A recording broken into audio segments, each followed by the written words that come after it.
दोस्तों इस वीडियो में हम जानेंगे कि ये जो ट्रेंडिंग बीमारी के नाम पर साजिश करता है तो उनका अगला प्लान क्या है।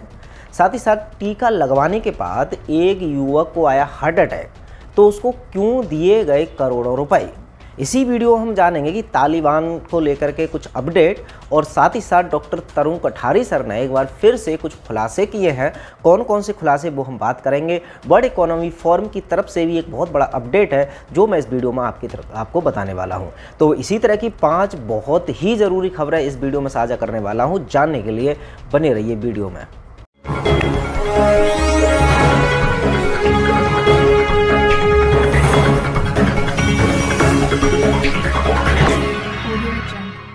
नमस्कार, मैं हूं सुमित आज़ाद और आप देख रहे हैं ग्लोबी न्यूज़।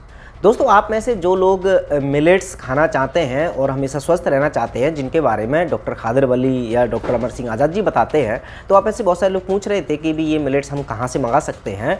तो आपको इस वीडियो के डिस्क्रिप्शन में कुछ लिंक मिलेंगे जहाँ पर आप क्लिक करके अपनी मनपसंद का कोई भी मिलेट्स मंगा सकते हैं। उसके अलावा उनके फ़ायदे अगर आपको जानने हैं तो खादर वली की वीडियोज़ आप यूट्यूब पर सर्च कर सकते हैं। तो चलिए बात करते हैं पहली खबर की। तो पहली खबर है ट्रेंडिंग बीमारी से जुड़ी। अगर कोई फेक न्यूज़ फैलाएगा ट्विटर पर तो ट्विटर यूजर्स को एक नया फीचर्स दिया है ट्विटर ने। अब पूरी बात मैं समझा देता हूं कि एक्चुअल में इसका कारण क्या है और ये इसके पीछे साजिशकर्ताओं का क्या प्लान है। कि अभी तक देखिए ट्विटर ही एक ऐसी जगह बची थी जहां पर ट्रेंडिंग बीमारी के खिलाफ बहुत सारे लोगों ने जो सच दिखाने का प्रयास किया था। वो चाहे एक इंडिया मूवमेंट भी दिखा रही थी।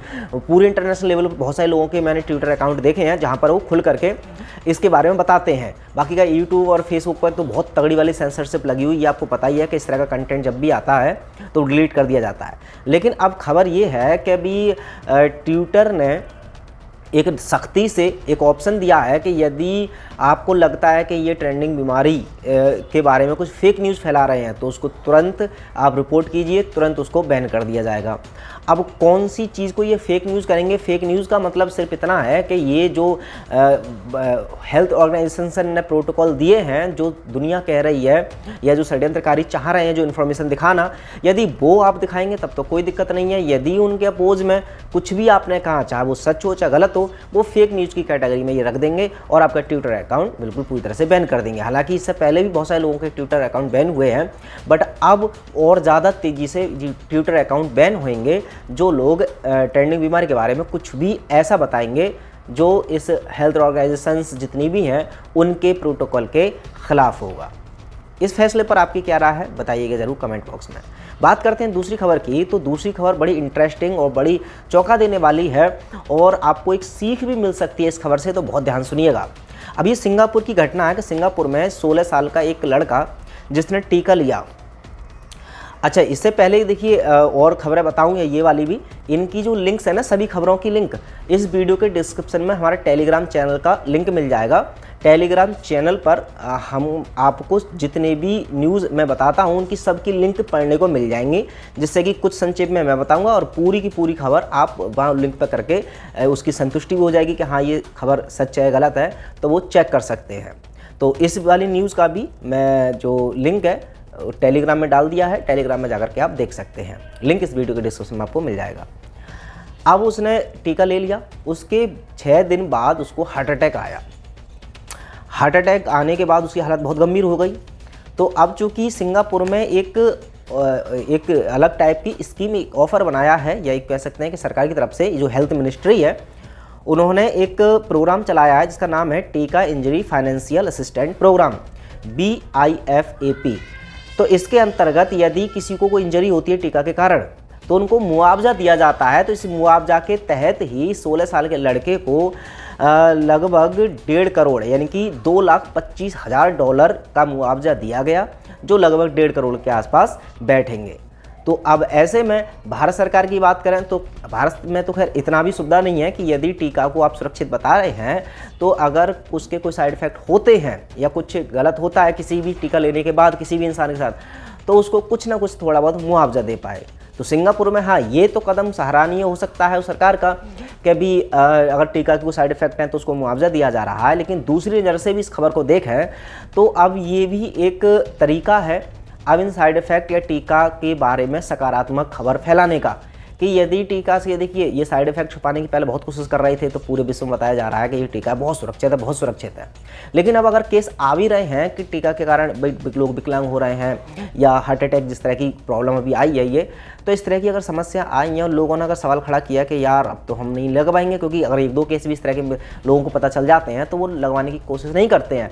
तो ऐसे में अब ऐसी नेगेटिव खबरों के बाद भी लोग टीका ले लें, उसके लिए अब बताया जा रहा है कि भाई साहब देखिए करोड़पति बन गया टीका लगाने के बाद। यानी कि अब लोगों में अंदर थोड़ा डर था कि अगर हमको कुछ हो गया तो हमारे घर वालों का क्या होगा।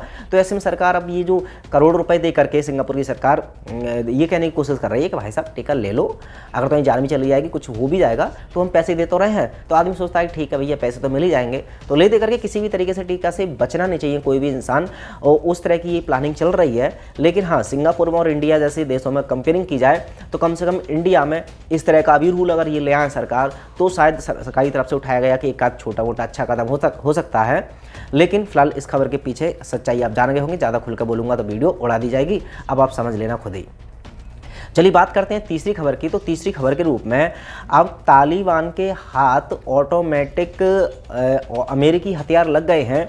अभी ये जो अमेरिका के फौज के पास हथियार थे वो तालिबान के हाथों में देखे गए हैं।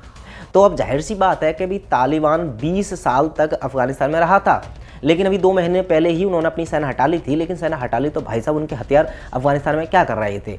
तो अफगानिस्तान में तालिबानों के हाथ में ये हथियार ज़बरदस्ती पहुँचे और वो अपनी ताकत के द्वारा अफगानिस्तान पर कब्जा कर ले। ऐसा हो सकता है कि ये स्क्रिप्ट पहले से ही लिखी हुई थी अमेरिका के द्वारा और उन्होंने जानबूझ करके हथियार छोड़े। तो ये एक संकेत मिल सकता है इस खबर से। तो हथियारों का तालिबान के पास आना ही एक ऐसी मेन पॉइंट बन गया कि तालिबान इस बार इतना ताकतवर हो गया कि उसने पूरे अफगानिस्तान को अपने कब्जे में ले लिया। तो जो लोग सोच रहे हैं कि हाँ भी केवल तालिबान ही को ही एक चेहरा है, कि इस्लाम या तालिबान को ही मान रहे हैं कि इस तरह की क्रूरता का जो गुनहगार है वो सिर्फ ये है, लेकिन बहुत सारे लोग अब जान चुके हैं कि इस क्रूरता के पीछे सिर्फ तालिबान का, इस्लाम का हाथ नहीं है, या ये सीरिया कानून वगैरह इनका हाथ नहीं है। इनके पीछे अमेरिका की भी सोची समझी साजिश है, जिसने अपने आप को एक अच्छी छवि के रूप में भी उभार के दिखाया है, लेकिन इसके पीछे तालिबान को भी मजबूत करके इसमें अपना रोल भी निभाया है। बाकी का आप भी बता सकते हैं। अच्छा, उसके अलावा 2 अपडेट और अफगानिस्तान की वो देते चलता हूँ कि अफगानिस्तान के तालिबान है, अभी तालिबान ने जो भारत की तरफ से आयात निर्यात है वो पूरी तरह से बैन कर दिया है। और जो अशरफ गनी थे, जो राष्ट्रपति उसके अफगानिस्तान के, उन्होंने अभी जब देश छोड़ दिया था तो उनके ऊपर बहुत सवाल उठ रहे थे, तो उन्होंने उसकी सफाई दी है कि भाई साहब मैं जान बचाने के लिए भागा था, और उन्होंने उसका कारण भी बताया था। अच्छा, बात करते हैं अब चौथी खबर की, बहुत इंपॉर्टेंट है।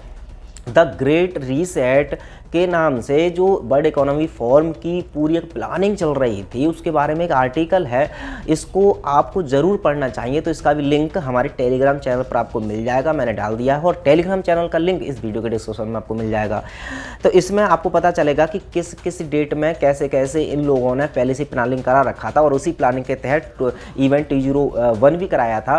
तो वो पूरी सच्चाई आप एक बार देख लेंगे तो ये द ग्रेट रीसेट की पूरी सच्चाई जान जाएंगे, और आपको पता चल जाएगा कि जो षड्यंत्र हमको अवैध देखने को मिल रहा है ये एक्चुअल में 2014 या उससे पहले भी कैसे कैसे स्टार्ट हुआ था, कौन कौन साल में इन्होंने क्या क्या किया था। चलिए 5वीं खबर की बात करते हैं। तो डॉक्टर तरुण कोठारी सर ने ये मुखौटा को लेकर के बहुत सारे साइड इफेक्ट बताए थे, लेकिन अब उन्होंने लगभग 30 साइड इफेक्ट बताते हुए खुलासा किया है, और इसकी वीडियो भी आपको हमारे फेसबुक पेज पर मिल जाएगी। ग्लोबी न्यूज़ सर्च करेंगे, फेसबुक पेज मिल जाएगा, उस पर मैंने अपलोड कर दिया। उसके अलावा उसका लिंक इस वीडियो के डिस्क्रिप्शन में भी आपको मिल जाएगा, या डॉक्टर तरुण कोठारी सर के फेसबुक पेज पर भी ये वीडियो देख सकते हैं। ये वीडियो आपने डाउनलोड करनी है, ज़्यादा से ज़्यादा फैलानी भी है। हालांकि मुखौटा के बारे में डॉक्टर तरुण कोठारी सर ने पहले भी बहुत बार खुलासे किए हैं, इसके लिए उन पर एक केस भी हुआ था। लेकिन हाँ, ये वीडियो में बहुत ज़्यादा ज़बरदस्त तरीके से उन्होंने लिखित रूप में कुछ एविडेंस के साथ बताए हैं साइड इफेक्ट। तो ये सारे बातें लोगों तक पहुंच जाए तो वीडियो को ज़्यादा से ज़्यादा शेयर भी करें। चलिए मिलते हैं और इन्फॉर्मेशन के साथ या और जानकारियों के साथ अगली वीडियो में। तब तक अपना ख्याल रखें। जय हिंद।